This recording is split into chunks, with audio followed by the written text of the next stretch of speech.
Welcome to LOA Today. Walt Thiessen and life coach Tom Wells here. Today is Friday, January the 5th, 2018, 8 a.m. Eastern Time. And Tom, good morning. Welcome. It's Friday. We made it to Friday.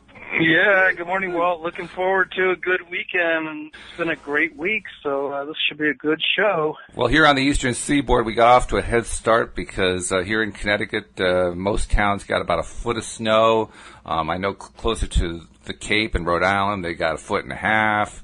Up in Maine, especially around Brunswick, Maine, they got about 2 feet. So there's a lot of snow-happy people right now, particularly because this is like one of the first ones. It's the first one of 2018. There was one in 2017 that was fairly good.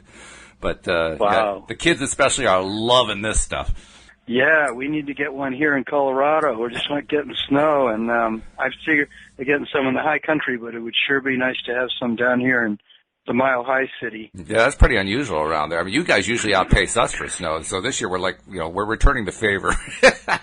Yeah, okay. Well, enjoy it. It's good for all your trees and takes care of the water table. Yeah. Oh, yeah. Yeah.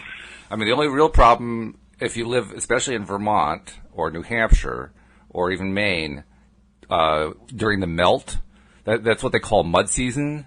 And mud season is not the happiest time, but other than that, it's good. Okay, well, the price we pay to live on a planet with beautiful trees and beautiful plants and grass. Yeah. Absolutely. Oh, and everybody up there will trade it easily. That's a trade they'll make every single day. But, yeah, there is that other side of it.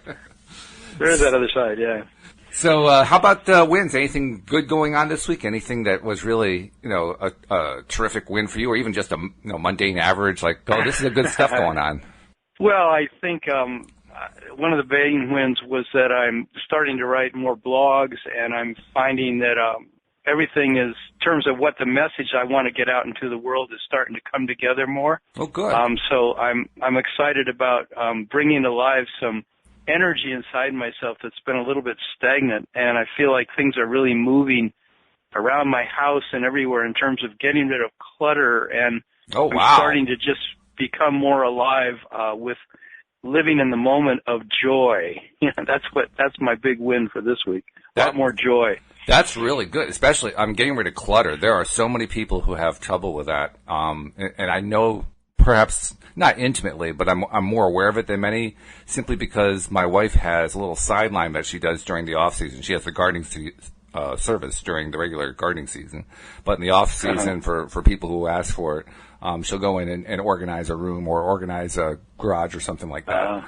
And it's amazing how people live. It's amazing how, and I'm not just talking like one or two, I mean like large numbers of people putting up with large amounts of clutter. So the fact that you had a breakthrough like that and you're getting rid of the clutter, whoa, congratulations to you. Thank you. That's fantastic. It's just going to keep happening now. I might be moving into a different place, and I want to just be ready to move into any size place, because I just don't want all this stuff, because it all keeps me in the past, and that's what I don't want anymore. A lot of it keeps me in the past. No, I can see how that would be. That makes a lot of sense. And by the way, congratulations on doing more of the blogging too, which I presume is in support of your coaching service. But yes, it is. The fact that you're finding not only the time but the energy and the motivation and the desire to put the content out does feed you. It feeds your soul. I mean, that's what I found with the podcast. That's why a month and a half ago I decided to go to daily instead of once a week, because I needed to feed my soul more often, and that's what it has done for me. I'm sure that the blogging is probably going to be doing the same thing for you. It's got to be. Yeah, I'm really glad you're doing the podcast so frequently. It gives me a chance to do them twice a week. And right. The fact that after I'm done with the podcast, I have a topic to write a blog about, and that just gives me a lot of inspiration. Then when I write, I get on the leading edge of my own creative growth, which is where I want to live. And so I noticed that after our show last week, you and I talked for almost an hour after the show. Yeah, we did, didn't we? Keeping the topic going, because it was so interesting to talk about it. And then that led to this topic, because we started talking about aging, and today that's what we're talking about. So aging and the law of attraction, and then when I started to dig into that a little bit and listen to some more things from Abraham about the aging process, as they don't want to call it, I started realizing that, wow, this is exactly where I'm at with my own growth, is into this understanding. So this has really put me really face to face with how I live my life, which is what I really love to be, in that place, where I'm getting excited, really excited about how I live my life. I especially like the way Abraham treats death. They treat it very disrespectfully. Yeah. They say a lot about it, and their favorite. I love how they. Their favorite word is croak. Their favorite word is croak to describe death, and they say it's their favorite because it's so disrespectful, and they want to be disrespectful to it. And I think that's just so funny. I mean, the reason why, for those who aren't familiar with Abraham, it's not like they're just mean-spirited.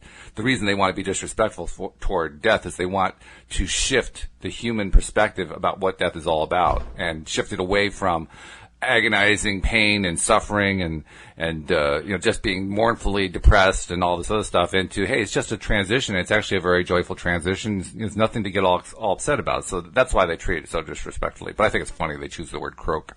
Yeah, I do too. I think it's great. And, somebody was asking Abraham, who's these unseen entities that live in the unseen realm, and, translated by Esther Hicks for those that don't know. But it was asking about the aging process, and how would Abraham talk about the aging process? How do those in the unseen realm want to explain that to us mere mortals, to those here in the body who are not mere mortals at all? But they said just the words aging process exhibits a belief in decline. Right. And that it's the belief in decline that's the entire reason for the aging process. So, that we don't want to stop moving through time. There's a natural maturation that takes place at any age we are. It's just we're always maturing, but it's whether or not we're hooked into this belief that we're declining that is key to the entire aspect of maturing, of aging in these bodies, and to the quality of life that we have. So if we think as we get older that, oh, I'm declining, and the whole culture around us is reflecting, yes, you are. How old are you? Oh, I'm 68. How old are you? I'm 75. And then the expectation of decline at each of those, age markers becomes so significant and so focused on by people that it literally brings about decline. Right. It literally brings about death quicker and suffering. The suffering that we go through as our joints break down, or our eyes go, and our hearing goes, and all these things, so much of it is unnecessary. I mean, I'm aging just by hearing that. You're what? Aging just hearing it? I'm just falling apart right now. I mean, like I'm about to roll over. Yeah, I know. It's like, I know. Why did I say that? Yeah, right. But it's true. I mean, it's not just the word itself. The word aging is actually not a bad word, but the way we use it tends to reinforce this whole cycle of decline and falling into a decrepitude and so forth. So that's why it behooves us to change the word around. So I don't know what you would think of as an alternative. Maybe one alternative might be the process of living. Because the process of living... That's a pretty good one. Yeah. That doesn't have any kind of negative associated to it. And it's something that goes on continuously for our entire lives. We live our entire lives. So I'm aiming to live, and to really live, and to do my living for a long, long time, living every step of the way. And I've even said long before I became aware of the law of attraction, back when I was a kid, I used to say frequently, I want to just keep going and going and going and going and going and going and going and have a nice long life of just going and going and going and having all kinds of fun and doing all that stuff and then drop dead. Yeah, that's the way I've heard Abraham describe it. It's like have fun, drop dead. Right. It's sort of like, basically that's the key. And the thing is that we're constantly launching rockets of desire by what we know we want and what we know we don't want. We put constantly into our vortex more and more of the life that we want to be living. And they say that the only reason we decline is because we don't keep up with what we're asking for. Right. In other words, we're putting a lot of hopeful, wonderful things into our vortex, no matter what age we are. But when we when we don't keep up with it. In other words, they said it's like if you asked for, it's like life is saying life is supposed to be fun, and then Source knows that, and Source answers that call and puts more fun into your vortex, and then you sit there going, but what about the fact that so many people are starving all over the world, and then you get your vibe into, oh, well, how can we have fun when, like my son was saying that the other day, he said there's over 1 billion people starving every day, and I thought, wow, that's pretty intense, to be focused on that. And I don't really totally believe that there's that many people that are starving, but it could be, anyway. The point is that even though there are people starving, it's our attention to them that's contradictory to the understanding of Source, because Source knows, something in a more wonderful way about how life works. And so when we focus on what we think is the downside of anything that we put into our vortex, we think about the downside. They said the entire reason for decline is negative emotion. Mm-hmm. So any way that we don't let ourselves receive what's in our vortex, that's causing resistance, and resistance slows things down, and the body doesn't like that resistance, and it then starts producing the symptoms that we call aging. Interesting thing there. Really interesting thing. Well, first, I also wanted to draw attention to the fact that we mentioned, go, long life and then die. Did you notice that there's a very big similarity between that and the way little kids are? Because little kids will just run, and then all of a sudden, boom, they fall asleep. And I mean, literally, exactly. If you've ever seen it, you can actually see a kid run, and they'll fall over onto the floor, and as they hit the floor, they're asleep. And you say, how did that not hurt? But it didn't. They just fell asleep. It's like, what? That's incredible. Yeah. But that's very similar to what we're talking about here. The other thing that occurred to me as you were talking about that is, wow, we talk about resistance as being the reason why we are unable to attract stuff. And I was just beginning to grasp in more fullness the idea that resistance is a much bigger issue than that. Resistance kills. Resistance kills, literally. Yeah. Resistance is why we die prematurely. It's why we die these miserable. It's why we have all that stuff. Resistance kills. This is more than just trying to attract what you want in life. This is like, whoa. This is like, why are we even focusing on anything that's resistant? It's exactly why I said that this call, as I started to dig into my understanding about it, is why this call became so vital to me, because I realized that exact thing yesterday, and I just said to myself, my God, if I let myself continually to resist the things that feel good to me, the things that I think are fun, the things that I think bring me joy, the things that I think would be really cool to do in my life, if I keep resisting them and putting them off into the future, I am literally killing myself. It's exactly quite a concept. Yeah, it's really quite a concept. I mean, I think about it in all walks of life. I mean, let's see. Well, politics. Okay, so in politics right now, especially, there's this huge political divide, left and right, and so forth. Right is in the office, left is out of office, and so you hear about resistances. You hear about rallies and movements and all this kind of stuff, and people, pulling together, pulling their heads out of the sand, and going out and combining their joint democratic voice to speak out against this terrible thing that's going on in the White House, whatever it might be. Resistance. And I'm thinking, you people are all suicidal. And then you get the same thing when it's flipped around. For people to see that. When it's the left wing that's in the White House, then it's the right wing that's doing that, and they're screaming about, the lefties are killing the country, they're so un-American, blah blah blah blah blah. Got to resist all this stuff. You're committing suicide too. I mean, they're both committing suicide. I love the way you get so passionate about it. Well, I never realized just how powerful that is and how true it is of both sides of the political divide. And that's just one field. I mean, you can do it with almost any field, but that one's kind of like, that's the one that sticks out like a sore thumb these days because so many people are paying attention to it. But wow, both sides are committing suicide and they're proud of it. I know it. Well, the thing that I really realized studying about aging is that one of the biggest things we're up against of whether or not we're going to flow easily as we mature and go through all these years that we could live here, is that we're up against all this training from the time we were really little about what aging looks like and what a specific age sort of means. And it's all reflected in the culture by our friends, by our family. And Abraham was saying, you have to turn the TV off if you don't want to age according to the way the society is going to program you and has been programming you, because they said on the television they're constantly showing you, whether it's a movie or the news or a series on some channel, they're showing you age, and they're showing you what the normal concept of it is in the society.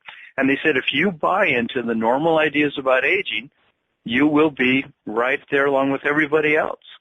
And so they said what you literally have to do is pick an age that you were robust, healthy, you had good use of your body, and you loved being alive.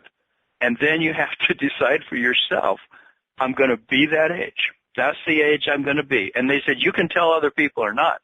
But they said the biggest thing you'll be up against if you tell other people is the lack of belief that other people have in what you're saying and the pushback you'll get from them. So I almost decided after I heard that, I said, I'm going to not tell people necessarily the age I believe I am, but I'm going to believe it so much. And then when they want to know about my age, I'm not going to talk about it. My wife's father lived to be 96, and this guy literally ran a black and white photography gallery, one of the most famous black and white photography gallery in Denver for years and years. He stopped running that gallery when he was 92. And he was this very, beautiful man. He dressed every day impeccably. He showed up at that gallery. He had beautiful, black and white photography from all over the world. He had a showing every couple of weeks. And when I knew him, the time I was married to my wife for those 15 years, I would get together with him often at the dinner table and ask him, and every once in a while, about his age, because this is something I've focused on a lot in my life, way too much, I realize now.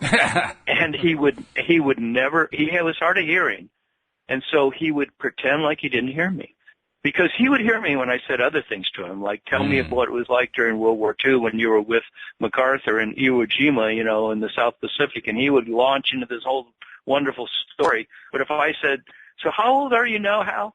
He would just turn away from me, and he would act like I didn't say anything. And it was so funny. And I noticed that after those 15 years, that guy was able to not get into age. He did not want to look at it, but he wasn't really resistant. He just knew to not talk about it. And to see how well he aged, it was just remarkable.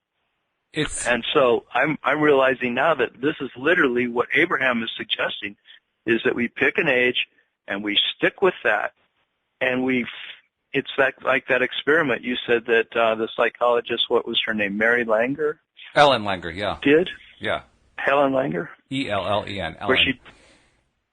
Where she took the people, she took a bunch of men, was it 7 or 8 men? And it was a larger group than that. It was, if I remember correctly, it was a group of like 20 or 30, and there was another group that was a control group. It was a good-sized group. And she took them to some kind of a private retreat facility, and they set up the entire facility to make it look like it was 22 years earlier than the age of these men. Right. And their instructions were to go in there and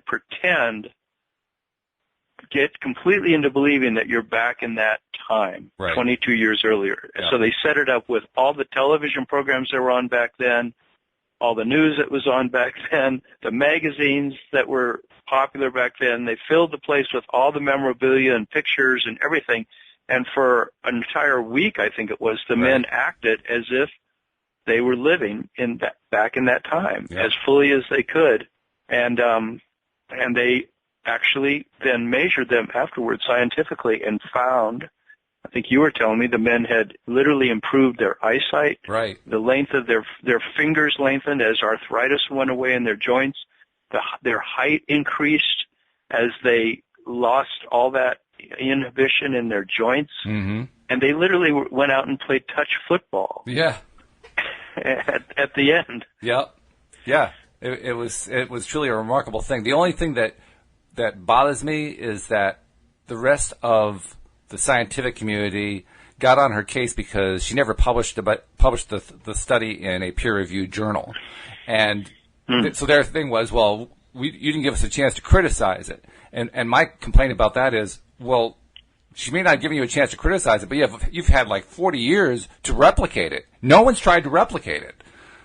And I'm pretty sure the reason they don't want to try to replicate to disprove her is they don't think that it's going to disprove her. They think that it's actually going to confirm what she found, and they don't want that. So. And why wouldn't they want that? Well, it would undermine their existing careers. I mean, the people who are going to do that are usually associated with the negative side of psychology, and that negative side makes people a lot of money, as Sean Aker once pointed out. He actually pointed it out in his TED Talk. He says, if you come in to see us about a malady, we want you to leave with 10, because that way you're a client for life. And it's a little bit sardonic what he was saying, but I think there's truth to it. I don't think it's true for all therapists, don't get me wrong, but I think it's true for a lot of them. I think there are an awful lot who are in it just mainly because it's a great way to make a living. And, I mean, Joel once told me a story about a guy he knows who is a psychiatrist, and his psychiatrist friend told him a story about another psychiatrist he knew. Now, Joel's friend is actually a very good psychiatrist. He's all about the healing and getting people healed quickly and helping them move along and, not keeping them forever on medication and so forth. But this psychiatrist was telling about another psychiatrist he knew about who literally bragged, get this, he literally bragged that he was on average able to process one client every 4 minutes. Wow. Can you imagine that? Jeez. But that's what he was all about. He wasn't into the clients. He was interested in the money. He was interested in how much money he could rack up in as short a period of time as possible. And he was so proud of himself. I mean, he really felt good about that. So who would have a vested interest in not having a study like that confirmed? Somebody like that. Why would he want? Well, it's certainly that, certainly in the entire aging industry in this country, the aging disease industry, which really gets a tremendous amount of money in the later years of people's lives. They don't, I mean, if there's truly a cure for cancer, or people really start making massive changes just simply using their minds to believe new thoughts, then they're going to be out of business. Oh yeah, the pharmaceutical industry completely depends on the aging industry, no doubt about it. It's a direct correlation because that's who buys all the medication. You don't get the 20-year-olds buying all the medication. Which, by the way, you mentioned what the ideal age is. For me, 25. Mm-hmm. And I've actually really? You would go with that, yeah. Yeah, that's pretty good. I've been thinking about that for quite some time now, long before we had that conversation last week. Yeah, and I've been thinking about it in terms of, I wonder if I can shift my thinking. And I really believe I can. And not only shift my thinking, but also shift the results. And my evidence is, back in the 1800s, the average life expectancy was between 30 and 40 years. That was the average life expectancy. Today, that life expectancy is doubled. Well, if it's doubled today, why can't it double by the end of my life? So I'm aiming. And it can.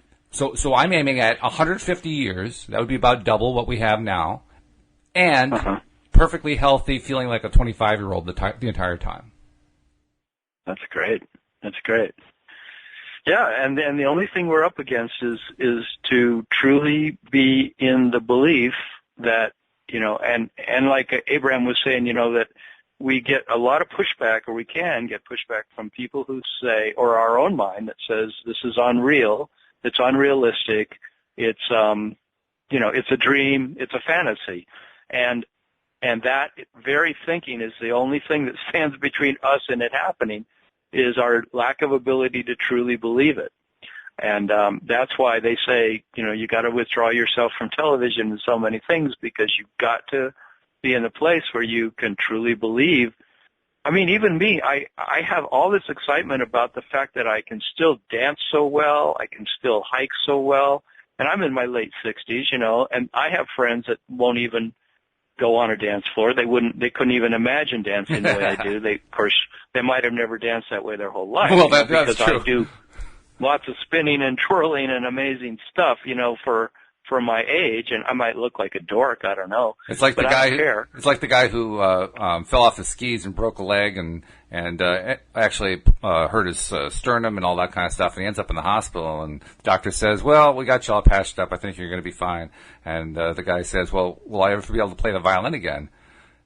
Or no, will I be able to play the violin? And the doctor says, "Yes, yes. There's no reason why not." He says, "Good, because I never was able to play it before." I like that.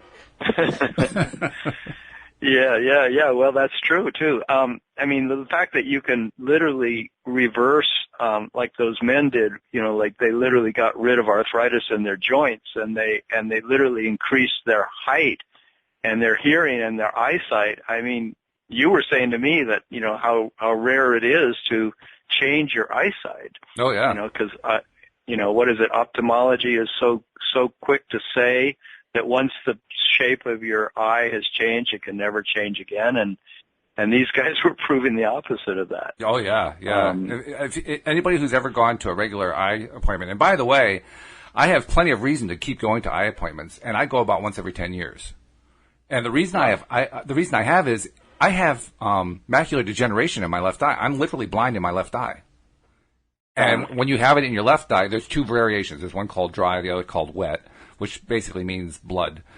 And I have the wet version. The wet version is the worst one. And if you have the wet one, the prognosis is really bad. It's that your right eye is going to get it and you're going to go blind. Well, I've had it now for, I'm going to say, around 10 years. My right eye's doing fine. I do take special vitamins that there was a study that showed that certain vitamin combination actually can prolong your eyesight. So I do that. So I take the minimal steps that I can take, which is a lot better than all the surgeries and so forth they want you to do that have about the same result.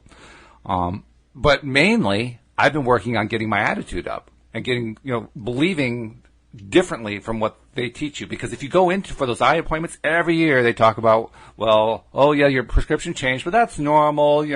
People's eyesight declines over time. That's why you get the presbyopia, where you have, you need special lens for the long side and another special lens for the near side. So they build it into the glasses and all that kind of thing. The message is constantly, your eyes are in decline. Your eyes are in decline. Your eyes are in decline. Well, that's why I don't go. Why do I want to get that message? I need exactly the opposite. I need the message that says you can improve. You can actually get your. Yeah. Now here's something that I would get pushback on. I don't think most of the stuff I would tend to get pushback on, but this I would, and that is, I believe I can eliminate macular degeneration and restore the macula in my left eye and see again. Now, I'm not sure how exactly to do that, other than to feel good and to focus on, the good stuff like Abraham talks about. I really don't know how that can happen. But if I can convince myself, yeah, that can actually happen, and just keep going for it, even though I don't see the result. Yeah. It's not an easy thing to do, but you have to just kind of go for it. And that's my goal. My goal is to try to get myself to really firmly believe that the macula is going to return. And I think that if I can get myself to believe that, it will. I just don't know how it'll happen. It will. It definitely can. Dr. Joe Dispenza, in his book, You Are the Placebo, after he talks about that study that we just mentioned with these elderly men who put themselves back 22 years earlier, right, and actually changed their lives that way. Not that I'm saying they all became 22 years, younger, but they certainly changed a lot of things.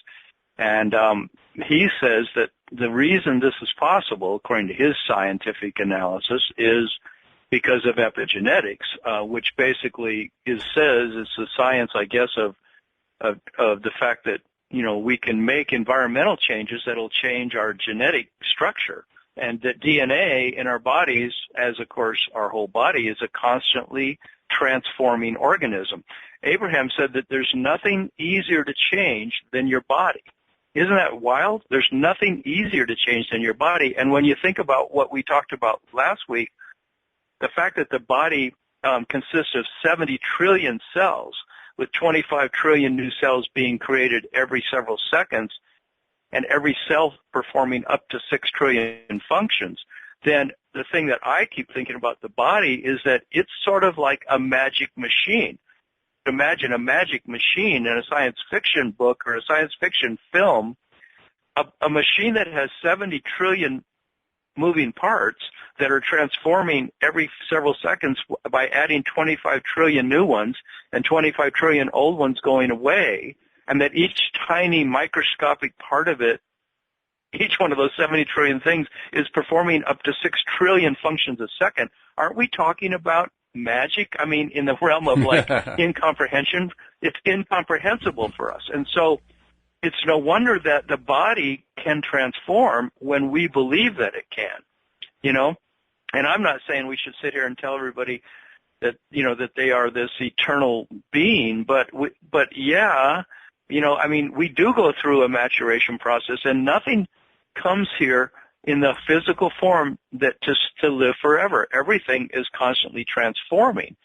But, you know, think how much more possibility there really is for something like macular degeneration, or, I mean, how do people have these spontaneous remissions of cancer, you know, of tumors that just completely disappear, where the doctors are just baffled and they're just, you know, their jaws are hanging down because they say, that can't have happened. You can't have lost that tumor in 1 week, you know, that tumor that took, you know, 15 years to grow to the size of a grapefruit, and it's gone in a week. And yet there's countless stories about these kind of things happening. And so that's why I like Joe Dispenza's book, You Are the Placebo. He tells a lot of these stories in that book, and then he goes on to tell the entire science that he's trying to create of this epigenetic way of changing the belief systems that are out in our society so that people begin to believe that it's possible to have a lot more things change than we think is possible, right? Absolutely. In fact, I actually have been trying to convince myself that what I have is not macular degeneration. What I actually have is macular regeneration. Yeah, and exactly. I haven't got there yet, because I usually say macular degeneration first. But that's one of my goals, is to get to the point where I keep saying I have macular regeneration, and to say it out of the blue rather than with all the special introduction about, you know, here's what I believe about the law of attraction, and I'm trying to heal myself and so forth. Just basically say I have macular regeneration. If I can start doing that, I haven't done that yet, but if I can actually convince myself, you know, dare myself to say to people, I have macular regeneration, I'll get some really quizzical looks, but it'll also be me putting out there in a really positive way that I want my macula to regenerate. Yeah. I'd say go for it. You have nothing to lose whatsoever and everything to gain. Yeah, I mean, when you look at it, really the worst thing that happens is I get embarrassed. Well, that's the thing that they're saying about, you know, this way our society is. It's like who was it who said that the sun doesn't go around the earth goes around the sun? Was that Copernicus? Or yeah, I think so. But yeah. You know, when science has ever made a milestone, you know, a huge paradigm shift, the people obviously all heard the story that the people who put the new theory out into the society, into the scientific community, are the ones that get all the pushback. They get labeled as insane. They get ostracized. They get, you know, people try to discredit everything about their experiments, you know, and it's still going on these days. You know, sure. That people want to believe that the way it's been is the way it should stay, because there's a comfort level in that. I know for me, you know, I have so many ambitions for myself at the age I am, and I want my 70s and 80s and 90s to be really resilient, and I haven't yet adopted the belief you have that I could live, that I want to even live past 100. There's part of me that wants to get a new body, because as Abraham says, why would you want to stick around in a body that's continually maturing if it's not as robust as the body you had when you were younger? Now, your goal is staying a robust 25-year-old with your joints and everything intact. That's fantastic. You know, you could, they said there's just wonderful deliciousness and beauty at every age, no matter what it is, you know. And do I have a body of a 25-year-old right now? No, I don't. But my goal and my belief is I can get there. That is actually possible, and that flies. You're right. That flies in the face of what most of society believes. There is a good piece of news, though, where all that's concerned, and that is they no longer use the rack. They no longer torture you for having, horrible beliefs. The torture is more like public ridicule than anything else. That's the worst of it. It's not like, back in the days of Galileo where you get locked up for committing heresy by saying that gravity exists and that therefore our understanding of the way the solar system works is wrong. That was heresy. That basically was fighting the church, and the church wasn't going to stand for it. Well, the church isn't going to stand for it these days either, but they don't have the power they used to have. It just isn't there. So, it's a lot safer now to I'd rather believe that than it's unsafe, because there's a lot of people we know it's true. Saying that we know it's true. I mean, that it is unsafe. There are a lot of reasons why I would say, for instance, that democracy is way overrated. But there's one really good side of the democratic movement, if you'll call it, and that is we are now much more free to commit heresy. We are much more free to speak out on stuff that hitherto, up until that point, was considered, something you just don't even say. You don't even look at. You don't even think about.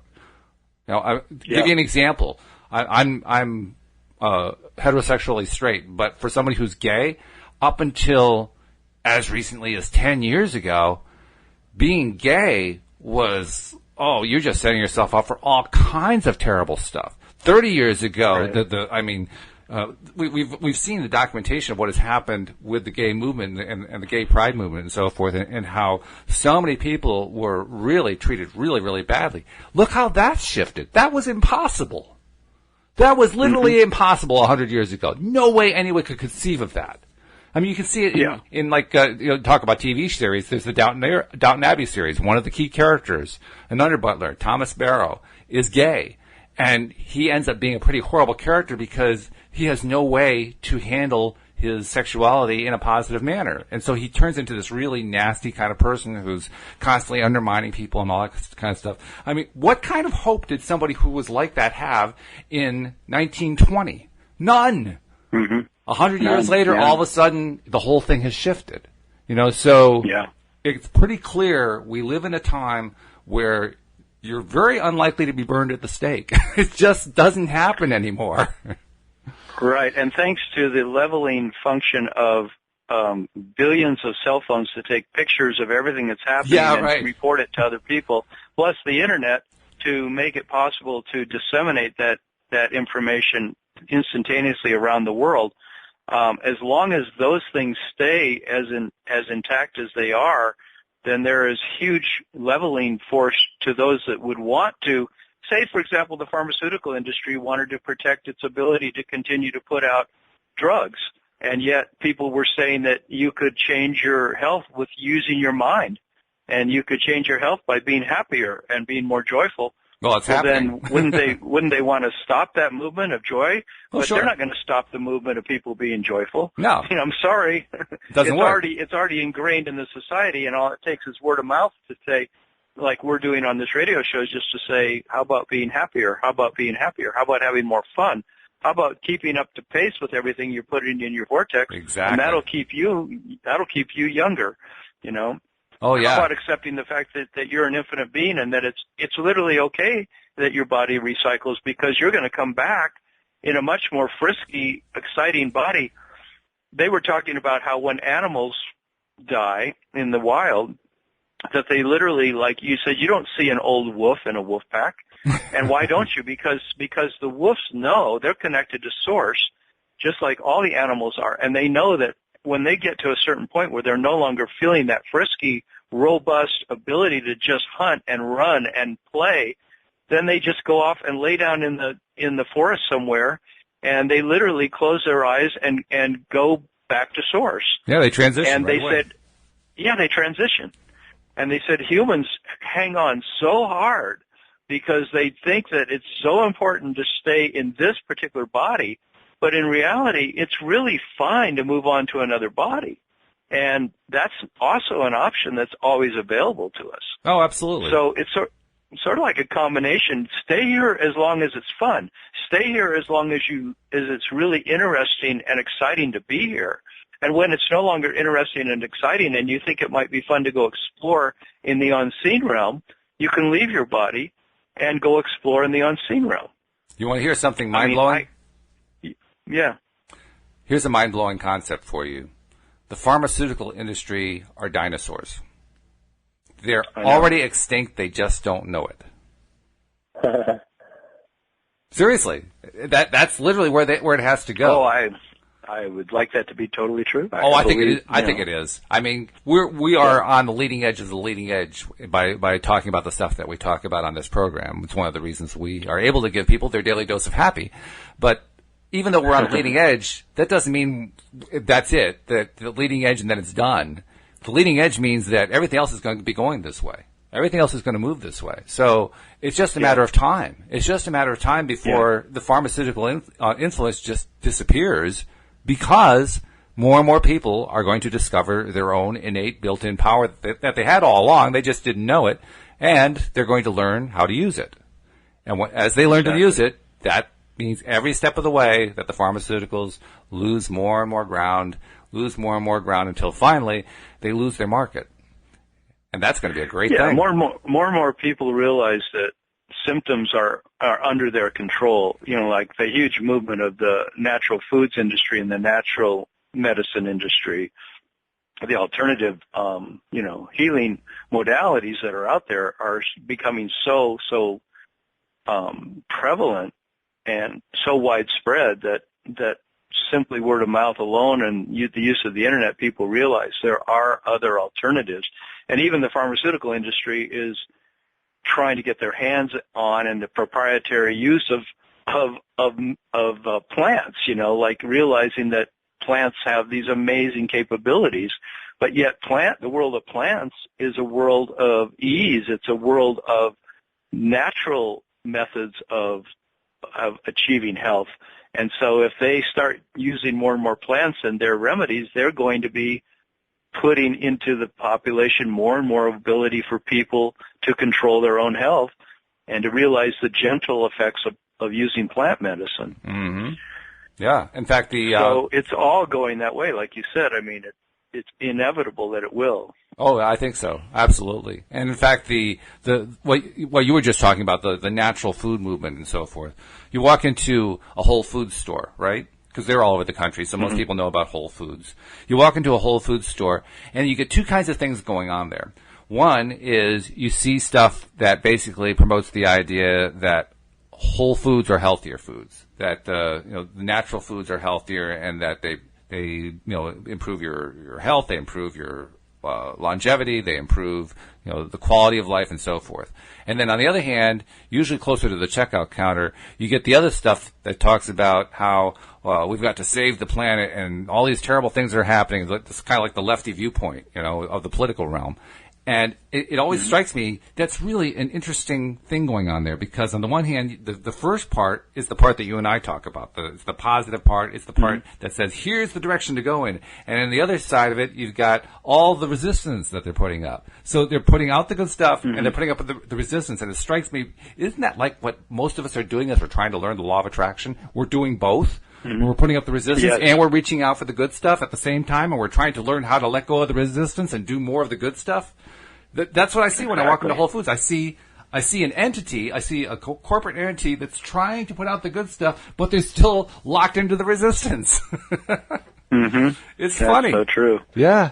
That's so true. And that's why I was so excited about this particular topic today, because I know that I have resistance. I notice that I have resistance to having the wonderful, fun, easy, abundant, prosperous life that I want, having the partner I want, the money I want, the house I want, the coaching practice I want, the fun I want, the dancing I want, the music I want, the hiking in the mountains I want, the camping I want, the traveling to other countries I want.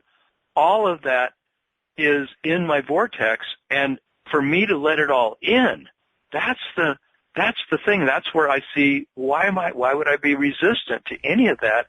Well, it's because I wrote a whole blog on this earlier this week, and it's because as we were trained as kids, we were trained out of that spontaneous, robust, happy, frisky young kid that knew how to create through play and knew how to create through joy. Right. And we were told, you better get your nose to the grindstone and buckle down and quit being so silly. You're never going to get what you want out of life by playing your way. You're going to get your way, what you need in life, by working hard. So there's no free lunch, dude.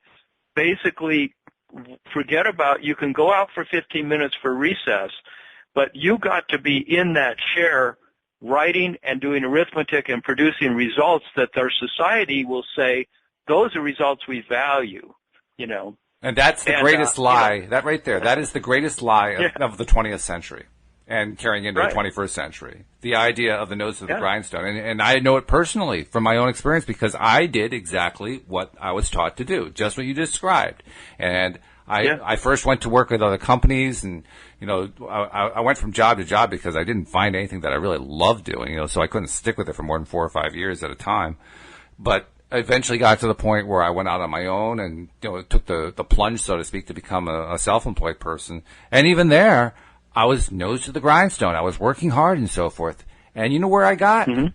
Nowhere. I actually ended up in debt. Despite the fact I had a successful business, I ended up in debt. I couldn't keep up. All because I stuck to a formula that was completely wrong. So I know for a fact that that formula is full of you-know-what.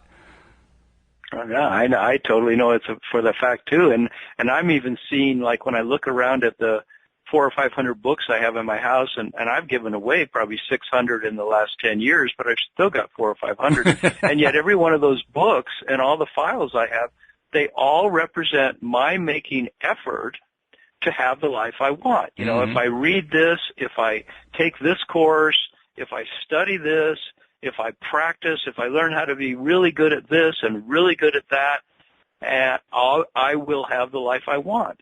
And the reality is that's the way the schools taught me how to get my results. But the fact that they cut me off at age 6 from the playful, creative person I was when I came into this world, we come in directly from source, and we're sourcing all this incredible life force, and then that gets cut off for all those years, and then we spend the rest of our life wishing we had it back in a way, and we're trying to get it through these means that are incredibly archaic. They're trying to use the intellect to get life, to get spontaneity, to get creativity, and you don't get spontaneity and creativity and joy from just using your mind. Your mind's a wonderful thing, but you've got to be in your body and in your heart and excited about life. And they say that's the main reason for decline, for aging, is that they say you quit leading your own parade. You start falling back and listening to what others are saying, and you're not in your spontaneous catbird seat of saying, I'm in control of my life, and I'm choosing to have fun. I'm choosing to make my life a beautiful experience. I'm choosing to just kick out the jams and live my life out loud. Which is fantastic. And that's where I feel like I'm at. Oh, yeah, that's fantastic that you're doing that even. I want to tell you 2 stories that reinforce what you're talking about. The first one is the story of a gentleman from India. I can't remember what his name is. I'm going to try to look him up while I'm telling the story. But he's a gentleman from India who did a rather daring experiment. He put a computer at street level built into the wall of a building in a major city in India. And he left it at the height that kids could interact with. The building was in one of the most depressed, economically deprived city areas that you could have. It was the slum. It was the slum of the slums. The kids there literally had nothing. They practically lived on the street. Not quite, because they actually had a place to go home to sleep. But for the most part, they were pretty much on their own. There were no schools. There was no opportunity. There was nothing. But he put this thing into the wall, and he hooked it up to the internet. It was in English. They didn't speak English. That's the part that gets me. They didn't speak English, and the computer was programmed in English. And then he left it there for a year. There were no instructions. There was no announcement. He just put it there. And a year later came back and discovered that all of the street children had played with it, learned it, taught each other how it worked, figured it out together, and were using it to give themselves an education that they were not getting. They did it without manuals. They did it without any training. They didn't have a single course. They didn't have a teacher. They just did it themselves. And that, according to traditional education, is impossible. But it happened. And he not only did it happen once, he's replicated it many, many times. So that's the first story I wanted to tell you. The second story is that I helped to found a school based on an educational model called the Sudbury model. The Sudbury model is based on a school from Massachusetts, from a town in Massachusetts near Boston called Framingham, Massachusetts. And Framingham is part of the Sudbury Valley, so that's where the name comes from. Okay. And it's called the Sudbury Valley School. The Sudbury Valley School was one of the experimental alternative schools of the 1960s, most of which fell apart and disappeared, but this one remained. And in this school, they did something truly remarkable. They left the kids to their own devices. There were no required classes. There was no curricula. There were no teachers per se. There were staff members who could be available if the kids wanted them for, learning whatever. But that was it. They had the budget to be able to, get some stuff if the kids wanted stuff. But literally, the kids ran the school. And not only did they run their own education, they literally ran the school. The kids run what's known as the school meeting. The school meeting is the de facto legislative body of the school. And there's also what they call the, of course, I'm going to forget the term now. Not the discipline committee. What do they call it? There's a judiciary. Oh, judiciary. That's what it is. The judiciary committee, which takes care of infractions of rules that the kids themselves have established through the legislative process of the school meeting. So literally, the inmates run the institution, which blows the minds of all kinds of parents and educators and so forth. And they have received all kinds of pushback, particularly from the more strident spokespeople of the education community, all kinds of rejection. But this school has been in existence since 1968 was when they started forming. 69, I believe, is when they actually founded themselves. They have been jammed to the rafters every single year since then. They've had problems for sure, but for the most part, they've been extraordinarily successful. And the results that come out of this school are just, again, mind-blowing. For instance, you can't treat it as a statistical study in the more traditional sense because we're talking about hundreds to thousands of people, and most studies need thousands to 10,000s to hundreds of thousands. So the simple numbers aren't large enough to do your typical statistical study. And plus, they're also very protective of the privacy of the students and the families.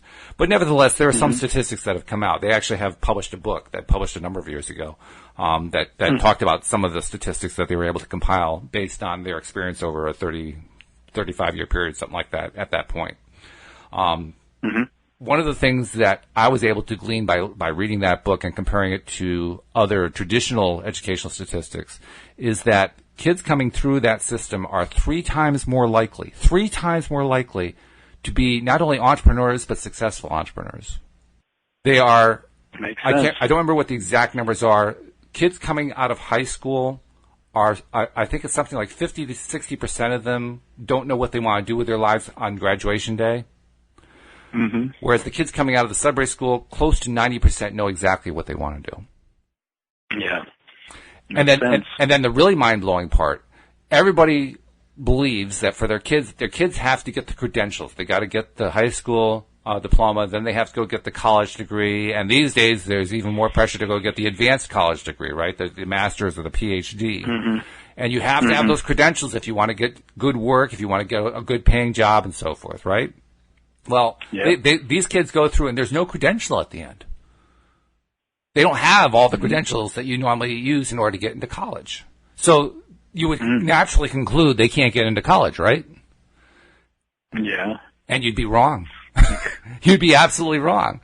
Because as it turns out, they get into college more successfully than their colleagues coming out of the public school system. the likelihood of someone who wants to go to school, who wants to go to advanced education, coming out of a Sudbury school, actually getting into the school of their first choice is higher than it is for someone coming through a public school. Yeah. So you wonder, how do they do it? It's very simple. You know how they do it? They do it because of the way they learn.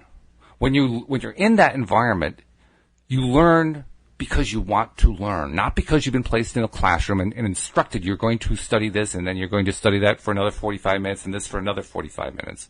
But rather they learn when they want to, what they want to. So you get results like this. You get kids who, for years, aren't learning to read, and then all of a sudden they know how to read. And people say, well, where did they learn to read? And half the time, the adults studying it, don't know where they learned to read. They just picked it up. They picked it up from their friends. They picked it up through their conversations. They just learned how to read. And every one of them, everyone, without exception, who goes through a Sudbury school learns how to read. They just don't necessarily learn to read at the time that the educators say they should have learned how to read. Mm-hmm. When it comes to learning math, this is one of the most startling ones. Kids who finally get to the point, because of some activity they're doing, they realize they need to learn math. So they'll go to one of the staff members and say, we want to learn math. They'll cover 6 grade levels of math in 6 weeks. 6 grade levels in 6 weeks. How do they do that? You know what math department? You know what a math department head once said in reply when he heard that? He says, "I'm not surprised." He wasn't surprised. You know why he wasn't surprised? He says the only reason it takes kids as long as it does in the public school system to learn that math is because we have to spoon feed it to them. In other words, the public education system slows down learning in order to make everyone fit in to their preconceived idea about how education should proceed. We are doing a tremendous disservice to kids by putting them through public education, by forcing them away from their natural inclination. It turns out, I used to call it their built-in compass, and now I understand it to be the law of attraction and their own pursuit of what they know innately to be true. But the act of depriving kids of the opportunity to pursue what they know deep down they have to pursue is causing tremendous amounts of damage. And I've seen it because I helped the found of Sudbury School, much smaller than the one in Massachusetts, but I've seen it firsthand. I saw a girl who came in who had been in the foster care system, and she was depressed, she was angry, she was miserable, and 4 years later, she became the school president. Yeah. Wow. Yeah. So, so cool. Enough of my rant, but I mean, it just goes to prove what you're saying is 100% true. I wish I had gone through that kind of school. Oh, me too. Now I'm relearning. I'm relearning how to be a child again with my creativity. And we can. We can. There's never a time that's too late for that. That's the great news. We can do it starting right now. And we can just do it going forward. Yeah. So I announce right now, I now not suffer. I am now enthralled by the fact I have macular regeneration. Yeah, that's what I put in my blog. I said at the end of it, I said, I begin starting right now to let myself rediscover and reaffirm and reclaim, my natural default state of joy and of interest and of excitement and enthusiasm and fun. And the rest of the time that I'm here on this planet, I want to be doing nothing but exposing myself to more and more excitement about living in the present moment as the happiest person I can possibly be. Well, we could probably go on for hours with this. Unfortunately, we can't because we've already used up 1 hour, but let's carry on this conversation in another forum starting next week. What do you say? Yeah, I want to just keep it going. Sounds good to me. Where I want to be. By the way, if you have not yet subscribed to the podcast, please do so. You don't want to miss any of these upcoming podcasts we're going to be doing. And Tom, if they're looking for a little coaching help, how can they reach you? They can go to my website, which is youarejoy, youarejoy.com. And there's a page on there for signing up for a free discovery session. Just fill out your name and your email address, and you can have a free hour of coaching with me to see whether you like it and to address something of interest in your life that you want to get coaching on. Excellent. Tom, it's been a pleasure. Let's do it again next week.